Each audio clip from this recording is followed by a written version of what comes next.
नमस्ते। स्वागत है आपका आपके अपने चैनल अभिव्यक्ति में। एक छोटा सा निवेदन। कुछ लोग हिंदी भाषा को सरल समझकर इसके व्याकरण पर विशेष ध्यान नहीं देते, जिससे भविष्य में प्रतियोगी परीक्षाओं में पीछे रह जाना पड़ता है। अतः हमने संपूर्ण हिंदी व्याकरण के एक एक बिंदु का अत्यंत सरल भाषा में वीडियो बनाने का प्रयास किया है। वीडियो पसंद आए तो लाइक ज़रूर करिएगा। उससे पहले यदि आपने अभी तक इस चैनल को सब्सक्राइब नहीं किया है तो अभी नीचे सब्सक्राइब बटन को क्लिक कर बेल आइकन को ऑल पर सेट करें, जिससे आपको मिले हमारे वीडियो सबसे पहले। तो आइए शुरू करते हैं। शब्द निर्माण के अंतर्गत उपसर्ग और प्रत्यय, लेकिन पहले जान लेते हैं शब्द निर्माण क्या है। हम स्वभावतः भाषा व्यवहार में कम से कम शब्दों का प्रयोग करके अधिक से अधिक काम चलाना चाहते हैं। अतः शब्दों के आरंभ अथवा अंत में कुछ जोड़कर तथा उनकी मात्राओं या स्वर में कुछ परिवर्तन करके नवीन से नवीन अर्थ बोध कराना चाहते हैं। कभी कभी दो या अधिक शब्दांशों को जोड़कर नए अर्थ बोध को स्वीकारते हैं। इस तरह एक शब्द से कई अर्थों की अभिव्यक्ति हेतु जो नए नए शब्द बनाए जाते हैं उसे शब्द रचना कहते हैं। शब्द रचना के मुख्यतः 4 प्रकार होते हैं, जिनका अध्ययन हम लोग क्रमशः करेंगे। शब्द रचना के ये 4 प्रकार हैं: उपसर्ग लगाकर, प्रत्यय लगाकर, संधि के द्वारा और समास के द्वारा। इस वीडियो में हम लोग उपसर्ग और प्रत्यय के विषय में विस्तार से जानेंगे। तो आइए शुरू करते हैं उपसर्ग और प्रत्यय।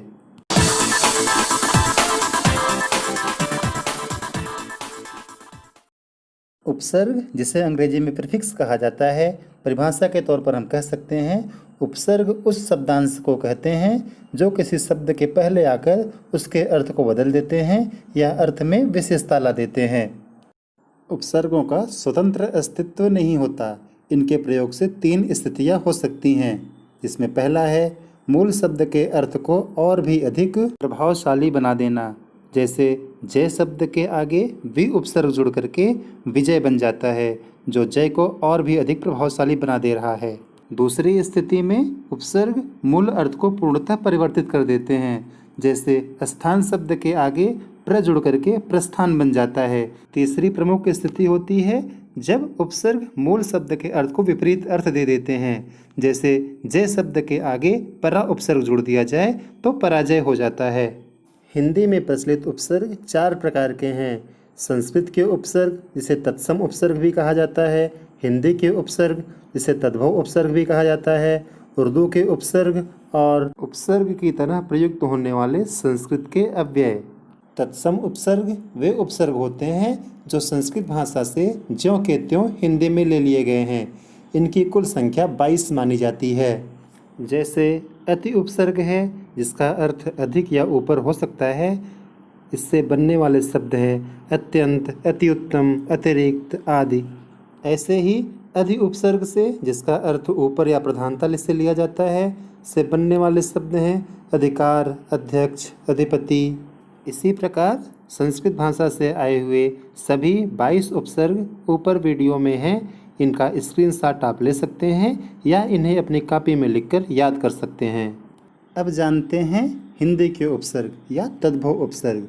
वे उपसर्ग जो संस्कृत के उपसर्गों या शब्दों से ध्वनि की दृष्टि से कुछ परिवर्तित होकर विकसित हुए हैं, वे तद्भव उपसर्ग या हिंदी के उपसर्ग कहलाते हैं। जैसे अ उपसर्ग से, जिसका अर्थ अभाव या निषेध हो सकता है, से बनकर बनने वाले शब्द हैं अजर, अछूत, अकाल आदि। इसी प्रकार अन उपसर्ग, जिसका अर्थ रहित से लिया जाता है, से बनने वाले शब्द हैं अनपढ़, अनबन, अनजान आदि। ऐसे ही कुछ प्रमुख हिंदी के उपसर्गों की सूची दी जा रही है जो प्रायः प्रतियोगी परीक्षाओं में पूछे जाते हैं। ध्यान रहे, उपसर्गों का स्वतंत्र अस्तित्व नहीं होता। ये प्रायः किसी शब्द के ही आगे जुड़कर उसके अर्थ को परिवर्तित करते हैं। शब्द जिसके बारे में विस्तृत अध्ययन पिछले वीडियो में किया गया था, जिसका लिंक नीचे डिस्क्रिप्शन में दिया गया है। अब जानते हैं उर्दू के उपसर्ग। जो उपसर्ग उर्दू भाषा से हिंदी में प्रयुक्त होते हैं उन्हें उर्दू उपसर्ग कहते हैं। ये विदेशी उपसर्ग भी कहलाते हैं। जैसे ब, इसका अर्थ है के या साथ से, इससे बनने वाले शब्द हैं बखूबी, बदस्तूर, बनाम, बगैर, बदौलत आदि। ऐसे ही बद उपसर्ग, जिसका अर्थ बुरा होता है, से बनने वाले शब्द हैं बदचलन, बदनाम, बदबू, बदमाश, बदतमीज आदि। कुछ प्रचलित उर्दू भाषा के उपसर्ग वीडियो में हैं जो प्रायः प्रतियोगी परीक्षाओं में पूछे जाते हैं। इनको जानना आपके लिए आवश्यक है। यदि उपसर्ग की तरह प्रयुक्त होने वाले संस्कृत के अव्ययों की बात करें तो वे शब्दांश जो संस्कृत के भाषा के तो हैं लेकिन अब उपसर्गों की भांति हिंदी भाषा में प्रयुक्त होते हैं, उन्हें संस्कृत के अव्यय के उपसर्ग कहते हैं। जैसे अ व्यंजनों से पूर्व लगते हैं जिनका अर्थ निषेध होता है, से बनने वाले शब्द हैं अज्ञान, अभाव, अचेत आदि।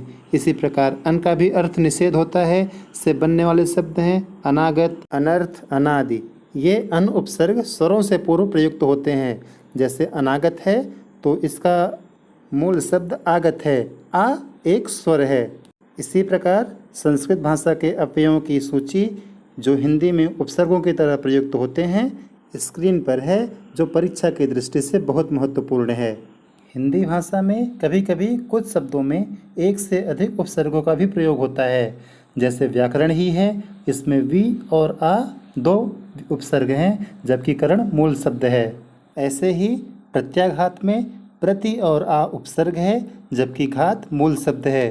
अप्रत्याशित शब्द है, इसमें 3 उपसर्ग हैं अ, प्रति और आ जबकि सिद्ध मूल शब्द है।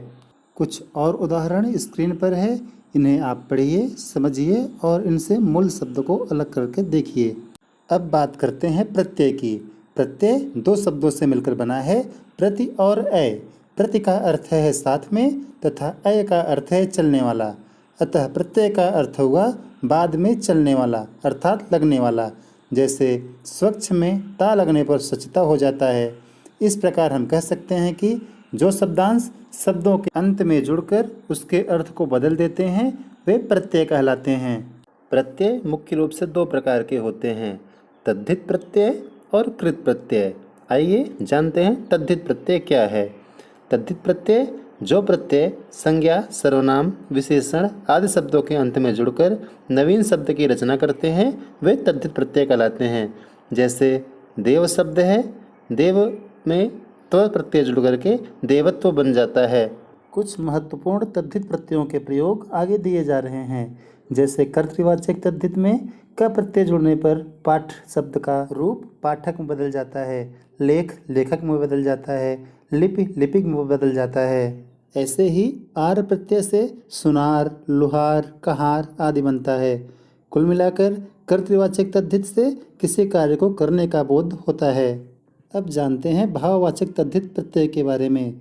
जिस प्रत्यय में भाव की प्रधानता हो ऐसे प्रत्यय वाले शब्द भाववाचक तद्धित प्रत्यय कहलाते हैं। जैसे पन प्रत्यय, प्रत्यय जुड़ने पर बचपन, लड़कपन हो जाता है। आ प्रत्यय जुड़ने पर बुलावा, सर्राफा पद शब्द बन जाता है। आई प्रत्यय जुड़ने पर भलाई, बुराई जैसे शब्द बन जाते हैं। अब जानते हैं संबंधवाचक तद्धित प्रत्यय। जिससे संबंध का बोध हो ऐसे प्रत्यय संबंधवाचक तद्धित प्रत्यय कहलाते हैं। जैसे ससुराल और ननिहाल जैसे शब्दों में आल प्रत्यय जुड़ा है, ममेरा और चचेरा में एरा प्रत्यय जुड़ा है, नैतिक और धार्मिक में इक प्रत्यय जुड़ा हुआ है। यदि बात करें हम लघुतावाचक तद्धित प्रत्यय के बारे में तो जिस प्रत्यय में लघुता का बोध हो ऐसे प्रत्यय लघुतावाचक तद्धित प्रत्यय कहलाते हैं।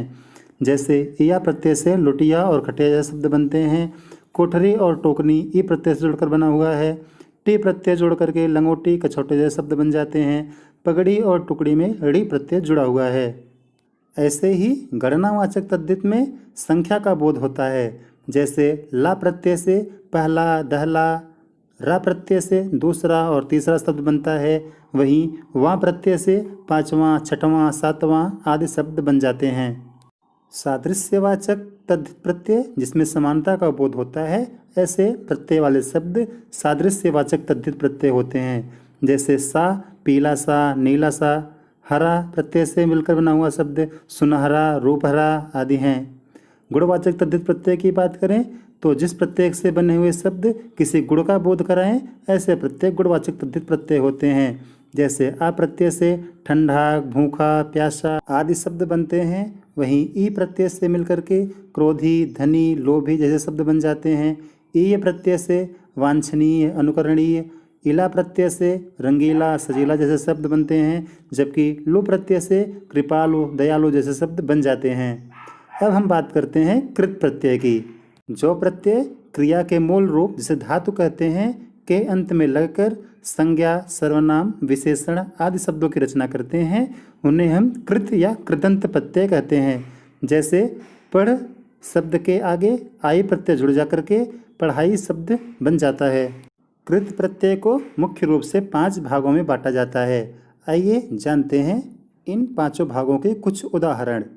जैसे कर्तृवाचक कृदंत प्रत्यय से जिससे किसी कार्य को करने का बोध होता है, ऐसे प्रत्यय वाले शब्द कर्तृवाचक कृदंत प्रत्यय कहलाते हैं। जैसे वाला प्रत्यय से मिलकर बनने वाले शब्द हैं पढ़ने वाला, लिखने वाला, रखवाला आदि। हारा प्रत्यय से राखनहारा, खेवनहारा, पालनहारा आदि शब्द हैं। आओ प्रत्यय से बिकाऊ, टिकाऊ, चलाऊ आदि शब्द बनते हैं। दूसरा भाग है कर्मवाचक कृदंत प्रत्यय, जिससे किसी कर्म का विरोध हो, ऐसे प्रत्यय वाले शब्द कर्मवाचक कृदंत प्रत्यय कहलाते हैं। जैसे ना प्रत्यय से मिलकर बने शब्द गाना है, ओढ़ना है।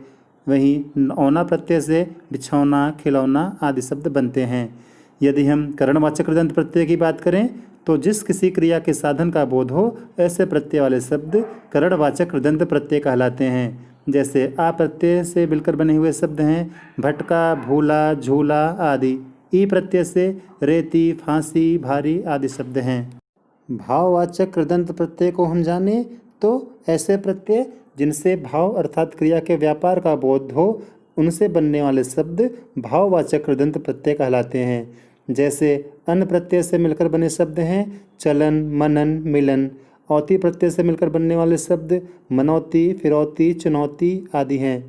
वहीं कृदंत प्रत्यय के अंतिम रूप क्रियावाचक कृदंत प्रत्यय की बात करें तो ऐसे प्रत्यय से बनने वाले शब्द जिनसे क्रिया के होने का भाव प्रकट होता है, क्रियावाचक कृदंत प्रत्यय कहलाते हैं। जैसे ता प्रत्यय से मिलकर बने हुए शब्द हैं डूबता, बहता, रमता, चलता आदि। वहीं या प्रत्यय से मिलकर बने हुए शब्द खोया, बोया। आ प्रत्यय से मिलकर बने हुए शब्द सूखा, भूला, बैठा आदि हैं। प्रायः परीक्षाओं में शब्दों से उपसर्ग और प्रत्ययों को अलग करने की बात की जाती है या उपसर्ग और प्रत्यय दिए रहते हैं उनसे मिलाकर शब्द बनाने की बात कही जाती है। जिन शब्दों के आगे या पीछे उपसर्ग या प्रत्यय लगते हैं, ऐसे शब्दों को हम मूल शब्द कहते हैं। मूल शब्दों का अर्थ होना आवश्यक है। उपसर्ग और प्रत्यय से बने शब्दों के विशद ज्ञान के लिए निरंतर अभ्यास की आवश्यकता होती है। अतः उपसर्ग और प्रत्यय से मिलाकर नवीन शब्द रचना करें तथा भिन्न शब्दों से उपसर्ग और प्रत्यय अलग कर मूल शब्द को अलग करें। धन्यवाद।